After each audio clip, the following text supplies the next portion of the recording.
കൂടെ ഒരുപാട് ആളുകൾ ഉണ്ടെങ്കിലും കുടുംബത്തോടൊപ്പം ഒരുമിച്ചാണെങ്കിൽ പോലും തീർത്തും തനിച്ചായി പോണ ചില മനുഷ്യന്മാരുണ്ട്. കൂടെയുള്ള ആളുകൾ പറയുന്ന നല്ലൊരു വാക്ക് കേൾക്കാന്, നല്ലൊരു ചിരി കാണാനൊക്കെ പ്രാർത്ഥിച്ച് കാത്തിരുന്ന് സങ്കടപ്പെടേണ്ടി വരുന്നവര്. മിക്കവാറും വീടുകളിലെ അവർക്ക് പേര് ഭാര്യ എന്നായിരിക്കും.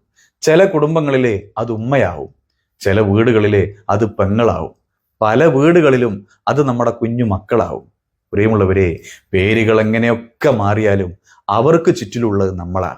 നമ്മൾ പറയുന്ന നല്ലൊരു വാക്ക് കേൾക്കാനാ, നമ്മളെ നല്ലൊരു ചിരി കാണാനാ നമ്മളെ ഉമ്മയും പെങ്ങളും പാർട്ട്ണറും മക്കളും എല്ലാവരും കാത്തിരിക്കണത്. നമ്മൾ ആരാ അല്ലേ?